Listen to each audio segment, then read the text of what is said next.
श्री शिवाय नमस्तुभ्यम। आप सभी को मौनी अमावस्या की ढेरों शुभकामनाएं। आज हम बात करने वाले हैं कि मौनी अमावस्या पर ग्रहण लगने जा रहा है या नहीं।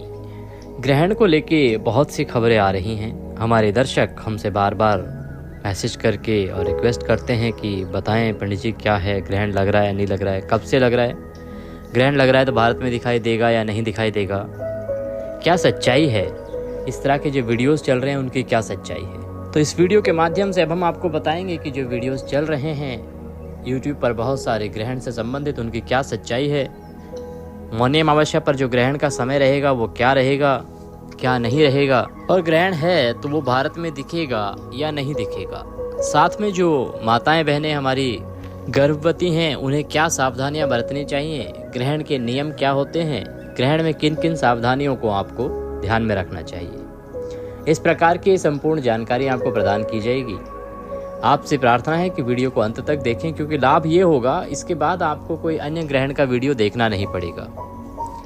ये देवभूमि ज्योतिष संस्थान का एक प्रतिष्ठित YouTube चैनल है जिस पर हम सभी अफवाहों का खंडन करते हैं, और हमारे दर्शक जानते हैं कि हम सदा उनसे यही कहते हैं कि यदि आपके पास कोई भी ऐसा भ्रामक वीडियो आता है और आपको उसकी सच्चाई ज्ञात नहीं है तो आप उस पर विश्वास मत कीजिए। आप हमें बताइए कि क्या वीडियो है, आप क्या सच्चाई जानना चाहते हैं, तो हमारी टीम उस पर पूरा रिसर्च करती है और उसके बाद हम आपको उसकी सच्चाई आपके सामने लेके आते हैं कि वह कितना सही है कितना गलत। ठीक उसी प्रकार से जब आप ग्रहण के बारे में हमसे पूछते हैं या ग्रहण से संबंधित हम वीडियो जानकारी देते हैं तो उसमें हमारे बहुत सारे सोर्सेज होते हैं। सोर्सेज क्या होते हैं? सबसे पहले तो हमारा पंचांग होता है जिसमें सब कुछ वर्णित होता है। जब ग्रहण होता है तो सब उसके बारे में कब से कब तक है, क्या है, किस प्रकार से उसका निराकरण करना है।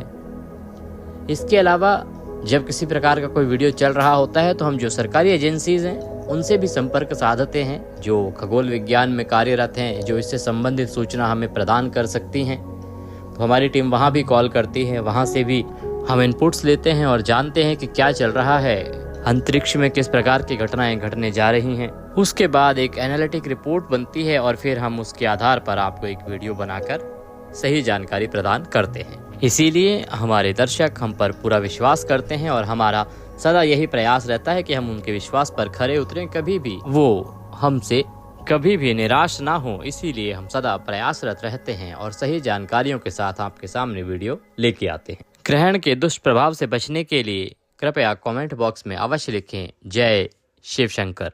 जानकारी आरंभ करते हैं। देखिए, ग्रहण यूँ तो एक खगोलीय घटना है जो अंतरिक्ष में घटित होती है, परंतु इसका सीधा प्रभाव पृथ्वी पर आता है। इसमें से बहुत सी सावधानियां हैं। कुछ सावधानियां हैं जो मान्यताओं पर आधारित हैं, कुछ सावधानियां हैं जो प्राचीन काल से चली आ रही हैं इसलिए बरती जाती हैं, और कुछ वास्तविक रूप से हानिकारक होती हैं इसीलिए बरतनी चाहिए। हमारे शास्त्र में भी बताया गया है, हमारे भूगोलविद भी बताते हैं, विज्ञान भी यही बताता है, और हमारे पुराण जो हैं वो भी यही बताते हैं। पहले हमारे पुराणों ने बताया है, ये हम आपको कहना चाहेंगे, उसके बाद विज्ञान ने खोज करी है, क्योंकि पुराण हमारे अधिक पुराने हैं। तो वर्णन मिलता है कि सूर्य देव की परिक्रमा पृथ्वी करती है। सूर्य, चंद्रमा और पृथ्वी की अपनी अपनी कक्षा है, अपनी अपनी धुरी है। तो इसमें घूमते घूमते जब चंद्रमा सूर्य और पृथ्वी के बीच में आ जाता है तो उसे सूर्य ग्रहण कहते हैं। कारण ये कि चंद्रमा के सूर्य और पृथ्वी के बीच में आ जाने से सूर्य का जो प्रकाश है ना वो पृथ्वी तक नहीं आ पाता है।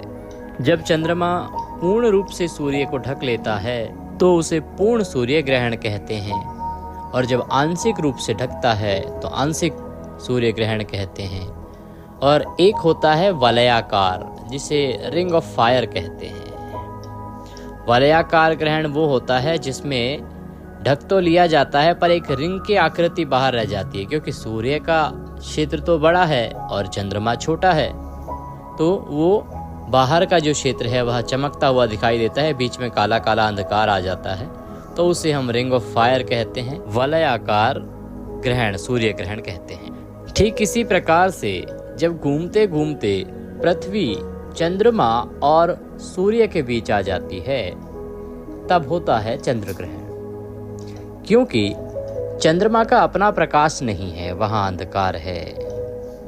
सूर्य के प्रकाश से चंद्रमा चमकता है। तो जब पृथ्वी चंद्रमा और सूर्य के बीच में आ जाती है घूमती घूमती, उस अवस्था में चंद्रमा दिखाई नहीं देता, क्योंकि चंद्रमा तक सूर्य का प्रकाश आता नहीं है और वह चमकता दिखाई नहीं देता।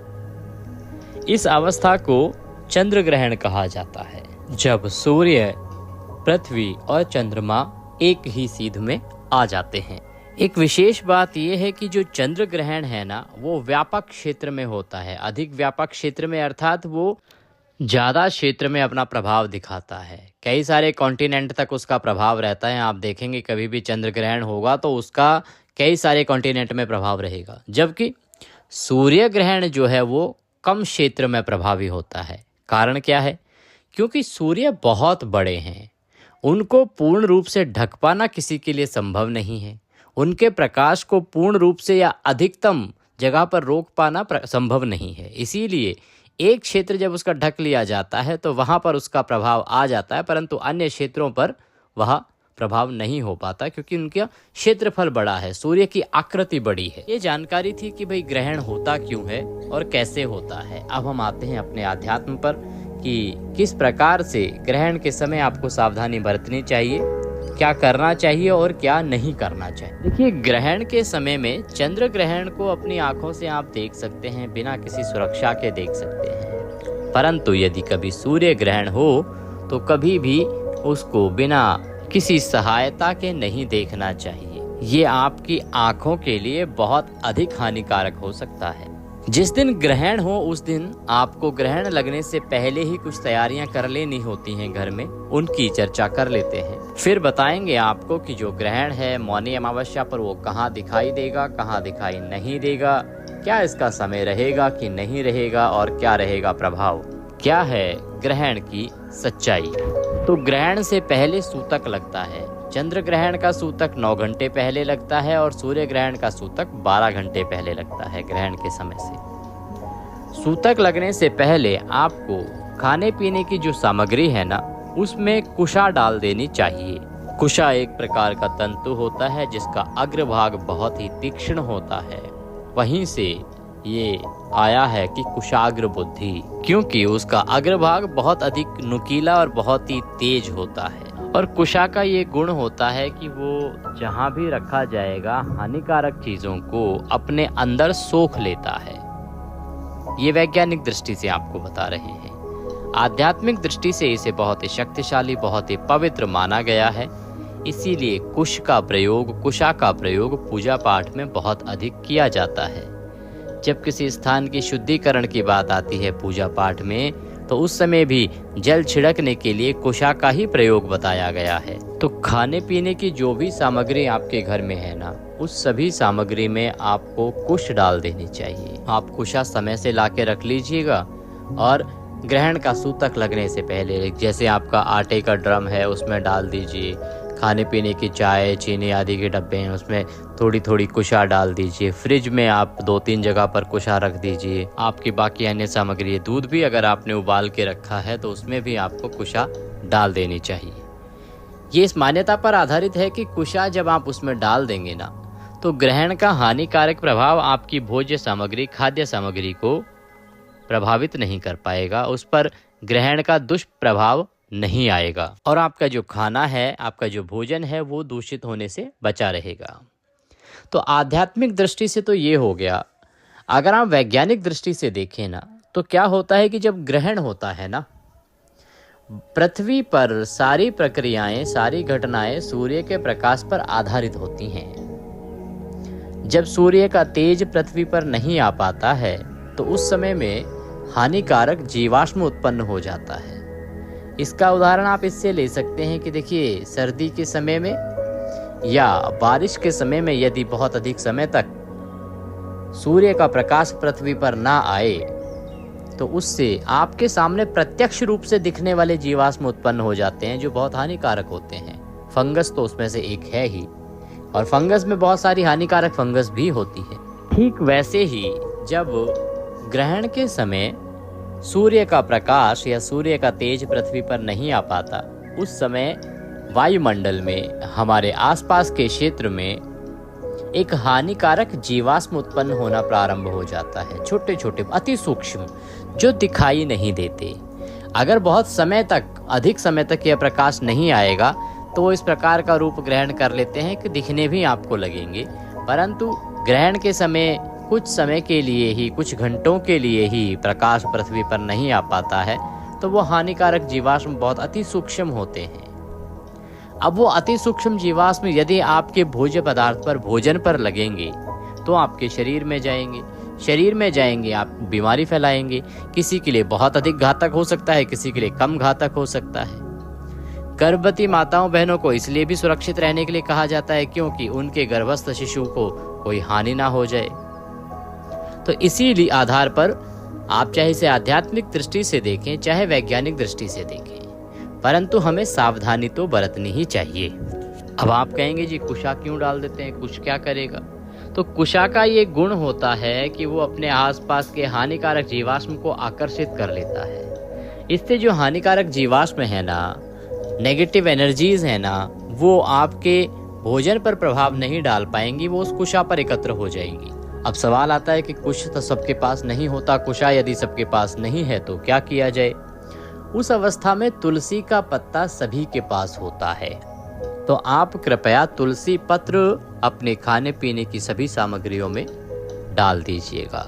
तुलसी के पत्ते के अंदर भी वही गुण होता है, तो तुलसी के पत्ते से आपके भोजन की खाद्य सामग्री की सुरक्षा हो जाएगी।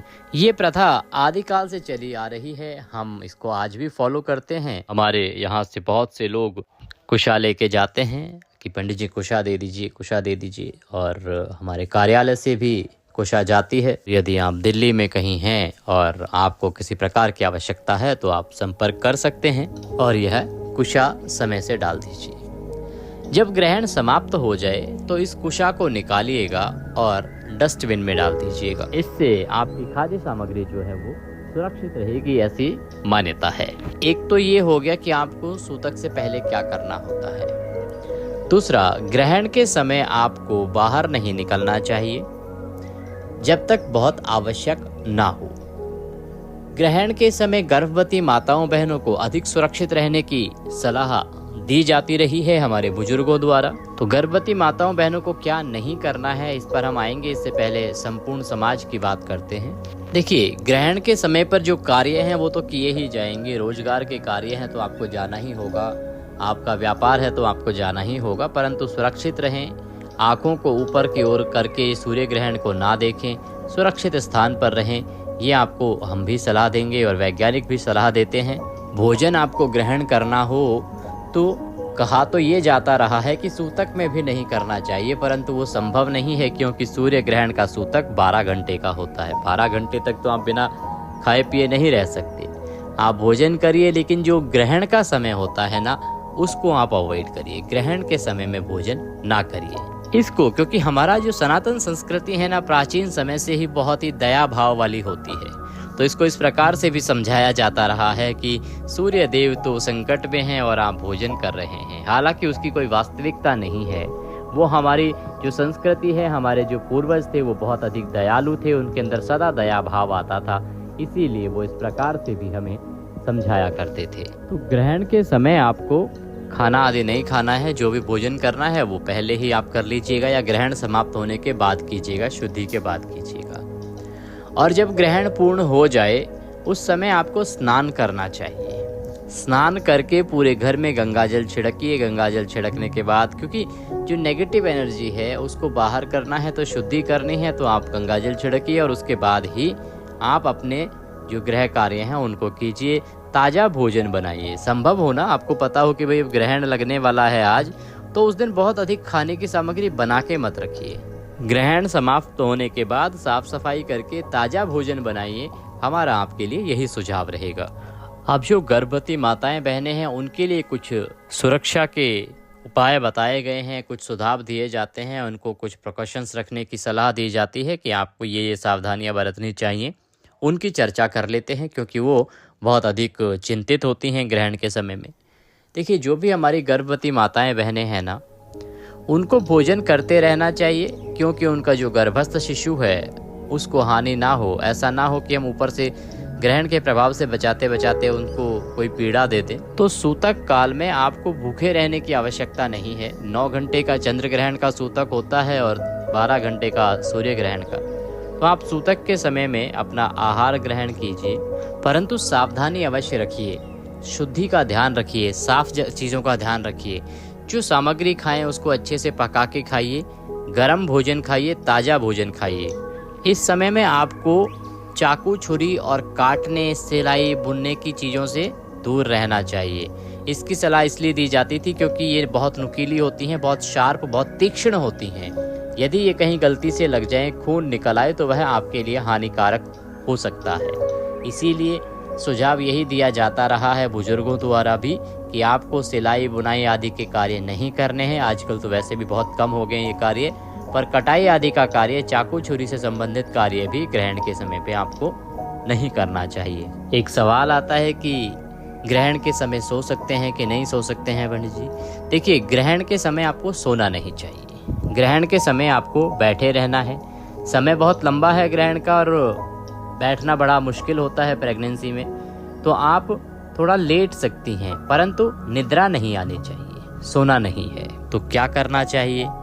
ग्रहण के समय आपको भगवान की भक्ति करनी चाहिए, भगवान का मंत्र जप करना चाहिए, या आप पवित्र पुस्तकें पढ़ सकते हैं, आप रामायण पढ़ सकते हैं, चालीसा पाठ कर सकते हैं, पवित्र मंत्रों का जाप कर सकते हैं। ये आपके लिए उत्तम है। इस सामग्री का प्रयोग कीजिए और इन कार्यों को आप कीजिए। ये समय आपके लिए अच्छा ही बीतेगा। भगवान की शरण में आप रहेंगे, भगवान आपको किसी प्रकार की हानि होने ही नहीं देगा। आपको घबराने की आवश्यकता नहीं है।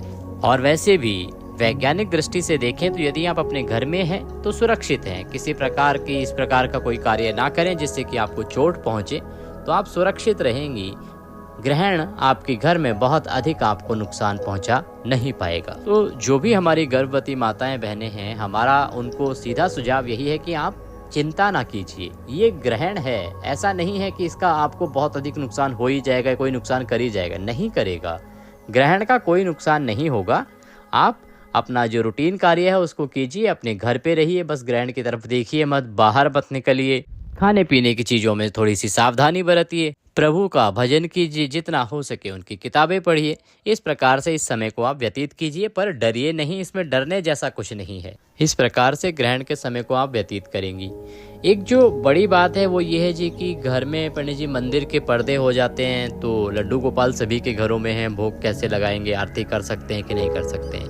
देखिए, जैसे ही सूतक आरंभ होता है, ग्रहण छोड़ दीजिए, सूतक 12 घंटे पहले, 9 घंटे पहले आरंभ हो जाता है। सूतक होने से पहले ही अपने मंदिर के पर्दे आपको बंद कर देने चाहिए।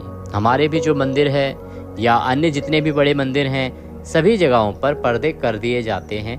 ग्रहण के समय भगवान की पूजा नहीं होती है। ग्रहण के समय आप मंत्र जप कर सकते हैं, भगवान के पाठ कर सकते हैं, परंतु आप उनको छुएंगे नहीं, उनको किसी प्रकार की पूजा नहीं करेंगे, पर्दे बंद रहते हैं। तो आपको अपने घर के भी जो मंदिर है घर में, उसके पर्दे बंद कर देने हैं। ना भोग लगेगा भगवान को, ना ही आरती होगी। ये सभी कार्य ग्रहण की समाप्ति के बाद ही होंगे। जब तक ग्रहण रहेगा आपको इस प्रकार का कोई भी कार्य नहीं करना है।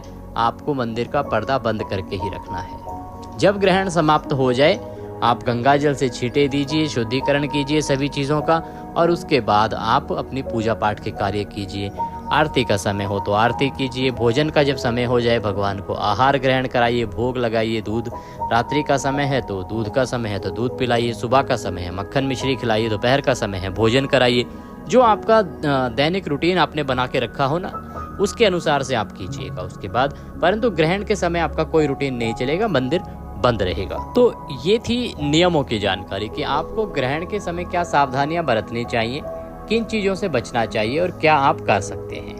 अब बात आती है कि ग्रहण है या नहीं है, क्या है, रिसर्च क्या कहते हैं, और ग्रहण होगा तो कब होगा, इसकी बात कर लेते हैं। देखिए, जब भी कभी ग्रहण होगा नियम यही रहेंगे, इसीलिए हमने आपको नियम बता दिए हैं कि यदि ग्रहण नहीं है कभी तो भी आपको ये पता होना चाहिए कि ग्रहण के समय आपको क्या नियम अपनाने हैं, क्योंकि ग्रहण तो होते ही हैं, ग्रहण तो आने ही वाला है वैसे भी। तो इसलिए आपको ये सावधानियां हमने बता दी हैं। अब बात आती है ग्रहण की कि भारत में दिखाई देगा या नहीं देगा, ग्रहण कहाँ कहाँ होगा। तो सबसे पहले तो ये देखना आवश्यक है कि ग्रहण है या नहीं है, और फिर देखते हैं कहीं अगर है तो कहाँ कहाँ होगा, भारत में दिखेगा या नहीं दिखेगा। सबसे पहले हमारे पास उपकरण होता है हमारा पंचांग। पंचांग में ये जो आने वाली अमावस्या है, मौनी अमावस्या, 29 जनवरी को है। 29 जनवरी को कोई ग्रहण नहीं लगाया गया है, कोई ग्रहण नहीं है। एक ही पंचांग नहीं, हमने 7 पंचांग हमारे पास हैं, सातों पंचांग देखे हैं। किसी पंचांग में ग्रहण से संबंधित कोई जानकारी नहीं है कि कोई ग्रहण होने वाला है, ऐसी कोई जानकारी नहीं है। अर्थात पंचांग के अनुसार तो आने वाली अमावस्या पर, मौनी अमावस्या पर ग्रहण नहीं लगने जा रहा है। हम ये बताएंगे कि ग्रहण कब लगने जा रहा है। अगर हम जो सरकारी एजेंसीज हैं जहाँ से हमें जानकारी मिलती है, वैज्ञानिक दृष्टिकोण से जो पता चलता है, वहाँ की बात करें तो हमने बहुत कॉल्स किए, वहाँ से भी हमने जानकारी जुटाने का प्रयास किया, और वहाँ से भी सूचना यही है कि इस अमावस्या पर कोई ग्रहण नहीं लगने जा रहा है। मौनी अमावस्या पर ग्रहण नहीं है, हम साफ बताते हैं। यदि अगर कोई वीडियो आपके सामने ऐसा आया है तो वो झूठा वीडियो है, क्योंकि मौनी अमावस्या 2025 में जो 29 जनवरी को है, इस पर कोई ग्रहण नहीं लग रहा है। अब बात आती है कि ग्रहण फिर है कब, क्योंकि 2025 का पहला ग्रहण कब है। 2025 का पहला ग्रहण है पूर्णिमा को। उससे संबंधित वीडियो हम जल्दी ही बना के आपके लिए लेके आएंगे। आपने यदि हमारा ग्रहण संबंधित विस्तृत वीडियो नहीं देखा, जिसमें हमने आपको पहले ही बता दिया था कि 2025 में ग्रहण कब कब हैं, आप उसको देख लेते तो शायद आपको डरने की जरूरत ही नहीं होती, आपको बाकी कोई वीडियो देखने की आवश्यकता ही नहीं होती। लिंक आप कमेंट बॉक्स में लिख के मांग लीजिएगा, वो हम आपको वीडियो का लिंक दे देंगे, तो आपको किसी भी वीडियो को देख के फिर कभी डर नहीं लगेगा कि ग्रहण कब है कब नहीं है, क्योंकि उसमें सभी जितने भी ग्रहण लगने वाले हैं ना 2025 में, सबकी जानकारी उस एक ही वीडियो में हमने आपको प्रदान की हुई है। तो जब ग्रहण है ही नहीं तो भारत में लगेगा नहीं लगेगा, सूतक समय क्या रहेगा, इसका कोई औचित्य ही नहीं रह जाता। तो आप सुरक्षित रहिए, किसी प्रकार से डरिए नहीं, ग्रहण तो होने जा नहीं रहा है। यदि आप कुछ और पूछना चाहते हैं, जानना चाहते हैं, किसी खबर की सत्यता जानना चाहते हैं, सच्चाई जानना चाहते हैं, तो वह भी आप लिख सकते हैं। हम आपको अवश्य ही प्रयास करके और उसकी सच्चाई आपके सामने लेके आएंगे। कुंभ को लेके भी बहुत सारी भ्रामक वीडियोस फैलाई जा रही हैं, आप उनसे बचें, यही हमारा अनुरोध है, क्योंकि कुंभ एक बहुत ही पावन पवित्र आयोजन है। न जाने कौन शरारती तत्व हैं जो कुंभ को लेके भी अनेक अफवाहें बना रहे हैं, अनेक प्रकार के वीडियोस बना रहे हैं जिनका कोई लेना देना नहीं है। तो आप यदि किसी भी वीडियो को इस प्रकार से देखते हैं और आप चाहते हैं कि उसकी सत्यता हम बताएं, तो आप हमें लिखिएगा, हम अवश्य ही उस पर भी वीडियो बनाने का प्रयास करेंगे। वीडियो हमारा थोड़ा सा भी अच्छा लगा हो, आपको थोड़ा सा भी यूजफुल लगा हो, तो कृपया एक लाइक अवश्य कर दीजिएगा, क्योंकि आपका एक लाइक हमारी मेहनत को सराहना होती है और हम और अधिक जोश के साथ अगले वीडियोस के लिए लग जाते हैं। भगवान की कृपा प्राप्त करने के लिए लिखिए जय शिव शंकर, भगवान सब पर कृपा करें। हर हर महादेव।